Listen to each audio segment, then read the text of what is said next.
C'est l'heure de l'invité de Paris Direct. Sur le papier, il est patron de cirque, mais en vrai, il est bien plus que ça. C'est un enfant de la balle, c'est aussi un poète, un vagabond, un tzigane. Et comme il le dit, il faut se méfier car avec ces gens-là, on ne sait jamais. Bonjour Alexandre Romanès. Bonjour. Merci d'avoir accepté notre invitation. Ça fait 25 ans maintenant qu'avec votre épouse Delia, vous avez créé le cirque Romanès. Depuis 3 ans, vous êtes maintenant installé près de la Porte Maillot, à Paris, et vous venez de lancer un nouveau spectacle qui s'appelle Les Nomades arrivent. On y retrouve des numéros de trapèze, d'équilibristes, de jonglage, de danse, de fauve aussi, hein, avec Cocotte le chat capricieux, ou encore Vicky, votre chien. On va rentrer dans le détail dans un instant. D'abord, le cirque romanesque, qu'est-ce que c'est? Quelle est la différence avec, je dirais, un cirque ordinaire, pour ceux qui ne connaissent pas? Alors d'abord, il y a une tendance pour le cirque en France. Les chapiteaux, ce sont des hangars pour avions. Alors déjà, voir un jongleur, une contorsionniste dans un hangar pour avion, c'est pas terrible. Le chapiteau mesure 20 mètres, nous n'avons que 300 places, c'est tout petit. On est très très près des artistes. Tout près, et voilà, du coup, avec notre musique qui est très chaleureuse aussi, on a enlevé la musique habituelle du cirque, encore que maintenant ils mettent des tubes, c'est pas mieux. Et alors, la musique est ininterrompue, musique tzigane. Il y a les danses, les plus jolies danses tzigane aussi, parce que j'ai 5 filles, j'ai cette chance. Et puis, avec leurs cousines, enfin, on a repris des vieux numéros que plus personne ne fait. Et du coup, c'est nouveau. Moi, je connais quelqu'un qui a grandi à la campagne dans les années 50, 60 et qui allait vous voir il n'y a pas longtemps et qui m'a dit c'est exactement le genre de cirque qui passait dans mon village. C'est ça que vous voulez recréer? Parce que vous parlez d'un cirque tzigane, mais c'est aussi les cirques à l'ancienne en France.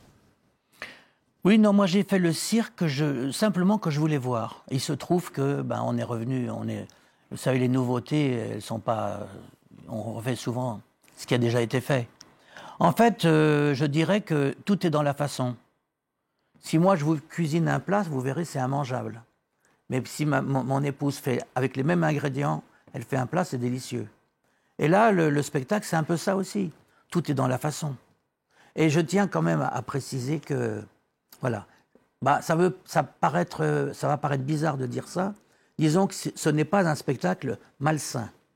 Et d'ailleurs, c'est très curieux, on n'a pas vraiment le public du cirque. On en a un peu, mais on a beaucoup le public qui va au théâtre et qui va écouter de la musique classique.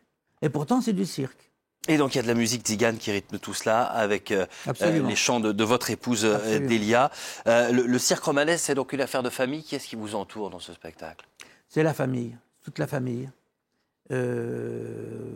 Oui, c'est d'ailleurs rigolo parce que en Occident, l'image de la famille est très dégradée et les gens sortent du cirque et nous disent « Ah, alors, on avait oublié que c'est joli une famille. » Et on a l'impression d'en faire partie quand on va à vos spectacles. Oui, c'est ce que les gens nous disent. Parce qu'on se retrouve ensemble après pour manger un morceau et pour prendre un verre. Ça, c'est moi. C'est très convivial et vous êtes toujours là, présent, à côté de la scène et à côté de l'orchestre.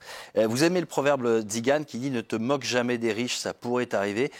Est-ce que c'est pour ça que vous avez fait le choix d'une vie modeste? Parce que c'est un véritable choix ce que vous avez fait. Alors, il y a une chose qui est bien avec un petit cirque, on ne sera jamais riche. Et je trouve que c'est pas mal. Ouais, il y en a certains qui sont pas devenus riches, mais le cirque a fait gagner beaucoup d'argent à certains à une époque. C'est un peu un tabou. Vous l'abordez un peu dans votre livre. Votre vrai nom, c'est Bouglione. Il y a une grande carrière. Un nom que je ne prononce jamais. Que vous ne prononcez jamais. Mais vous êtes d'abord, nous sommes des tziganes. Une grande famille. Vous auriez pu faire une grande carrière. Vous avez fait une grande carrière, mais vous auriez pu être sous un très grand chapiteau, prendre la relève dans ces cirques classiques. Pourquoi est-ce que vous avez eu besoin de retourner à vos origines tziganes et de vous démarquer de ce monde du cirque? Mais d'abord, je voulais faire du cirque dans les villages, et surtout pas les grandes villes. Il se trouve que les villages ne nous acceptent pas à cause de l'appellation tzigane. Et ça, c'était un peu dommage. Moi, je voulais même entrer dans les grandes villes, je ne voulais pas. Bon, dans la vie, on ne fait pas ce qu'on veut. Hein. Et alors, le grand cirque, non, le cirque de mon père, c'était énorme. C'était une grosse entreprise. Ça vous a fait peur? Oui. À l'époque, on avait déjà 4 cirques. Et quand j'ai vu qu'on allait acheter le 5e, j'ai dit non, là, je suis parti. J'ai fait j'avais un numéro d'acrobatie, d'équilibre. Je l'ai fait dans la rue pendant des années. Avec vos échelles. Et c'est là que je me suis mis à la musique baroque. Au luth. Oui, j'ai vu passer des luthistes et j'ai voulu... et j'ai été jusqu'à donner des concerts de musique baroque. Et puis après, j'ai eu un drame et c'est là que j'ai arrêté. Vous avez écrit de nombreux livres, essentiellement des recueils de poèmes. Oui. Le dernier, justement, ça s'appelle Le Luth Noir. Bougez pas, je l'ai. Le dernier. Le Luth Noir. C'est mon plus beau livre. C'est la collection Entre quatre yeux. Oui, chez Lettres Vives. Il y a des proverbes j'en ai chez Gallimard notamment, qui sont passionnants. Et puis, il y a 3 ans, vous avez publié cette autobiographie qui s'appelle Les corbeaux sont les gitans du ciel. C'est aux éditions L'Archipel. Plus qu'une autobiographie, c'est plutôt une succession d'anecdotes, d'événements qui ont rempli votre vie très très riche. Est-ce que vous pensez que ce mode de vie des Tziganes, il peut être perpétué ou il est appelé à disparaître? Parce qu'on découvre que c'est une vie d'errance, de difficultés, de violence aussi parfois. Oui, non. Il ne faut pas rêver. Nous sommes les derniers. Mais ça, c'est le problème, c'est la mondialisation.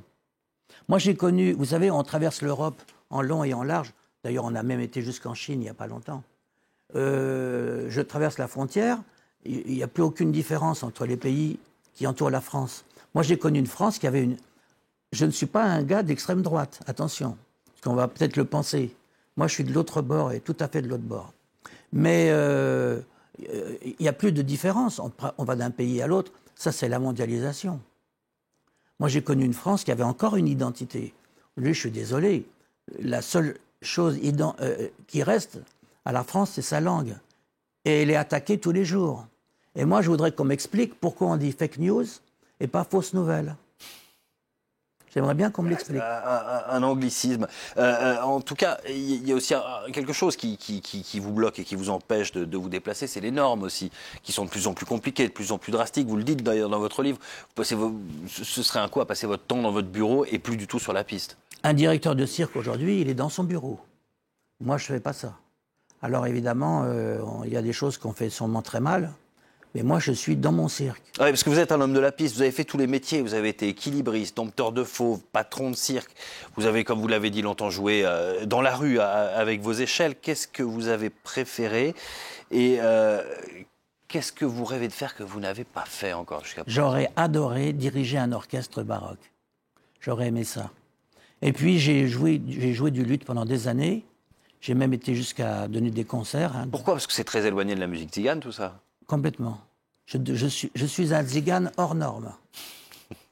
J'ai envie de me remettre à l'étude du luth. J'ai très envie. Alors, on parlait notamment des difficultés que vous avez à vous déplacer. La plus belle des musiques, c'est la musique baroque. Et le baroque français est magnifique. Et c'est une de vos passions. Oui. On parlait de la difficulté des cirques à se déplacer, à s'installer. Il y a une autre difficulté auquel vous faites face en ce moment, c'est les grèves. Je crois que c'est très compliqué à Paris pour le spectacle vivant. Ça, c'est dramatique. Le cirque est vide. Et là, on est très, très mal. On est très mal. Vous avez du mal à remplir? Ah, mais non, je vous dis, le chapiteau, il est vide. Alors, dans les contraintes que subissent les cirques en ce moment, il y a l'utilisation d'animaux, de fauves notamment, ou d'éléphants. De plus en plus de villes commencent à les interdire. Qu'est-ce que vous en pensez? Est-ce que c'est au cirque de s'adapter aux nouvelles exigences de ce que veulent les gens, à savoir plus d'animaux sauvages dans les spectacles? C'est une évidence que les animaux sauvages, ils sont mieux dans leur milieu naturel. C'est une évidence. Mais attention, il y a plein d'espèces animales qui n'existent aujourd'hui que parce qu'elles sont dans les zoos. Mais les zoos, c'est une chose. Le cirque, c'est autre chose. Oui, mais en voulant qu'il n'y ait plus d'animaux sauvages dans les zoos des cirques et dans les zoos tout court, on va dire, c'est bien joli, mais est-ce qu'on a stabilisé la vie des animaux en Afrique? On ne l'a pas stabilisé. Moi, c'est une chose qui est très peu connue. Il y avait 3 races de lions, et ils étaient physiquement très différents. Il y en a déjà 2 qui ont disparu. Et il y a quelques années de ça déjà, une région en Afrique n'avait plus de lions, et c'est les lions du cirque Bouglione qui ont été achetés par ce pays africain. Donc attention, c'est bien joli, et moi je suis d'accord que les animaux derrière des barreaux, c'est pas l'idéal, ça c'est sûr. Mais est-ce qu'on a stabilisé la vie des animaux sauvages en Afrique? Et malheureusement, non. Malheureusement, non. Alors de plus en plus de cirques s'en séparent. Donc il faut faire très attention. Est-ce que vous pensez que le cirque a un avenir, que ce soit avec ou sans ses animaux, avec ou sans équilibrisme? Le cirque, il a 3 problèmes. Le premier, c'est l'esthétique. Le deuxième, c'est l'esthétique. Le troisième, c'est l'esthétique. Sinon, c'est C'est unique pour le cirque. On a tous les publics. On a les gens âgés, on a les jeunes, on a les gens de droite, on a les gens de gauche, on a les riches, on a les pauvres, on a les enfants, on a tout le monde. Donc un cirque qui n'est pas plein tous les jours, c'est qu'il y a quand même une bizarrerie. Vous êtes donc du côté de la Porte Maillot, à Paris. Comment ça se passe pour vous là-bas et est-ce que vous avez prévu des tournées à l'avenir? Alors il y a eu quelque chose de très drôle quand on s'est installé, grâce à Anne Hidalgo d'ailleurs. On est en plein 16e arrondissement. Et je remercie Anne Hidalgo qui nous a toujours... j'ai jamais fait de problème pour qu'on s'installe. Et puis alors les gens du quartier disaient c'est épouvantable d'avoir ces gens-là, nous les Tziganes, parce que maintenant il n'y a plus de chats dans le 16e arrondissement. Dans ce quartier. Ils les ont tous mangés. Et alors moi, au début du spectacle, j'explique cette histoire et je dis, eh bien écoutez, je reconnais qu'on a mangé tous les chats qui sont dans le 16e arrondissement, et comme il n'y a plus de chats, eh bien maintenant, nous allons manger vos chiens. Eh bien, ça ne fait rire personne. C'est rigolo quand même. Et vous êtes porte-maillot, est-ce que vous avez prévu des tournées à l'avenir? Mais tous les étés, on est en tournée. On est à Paris que l'hiver.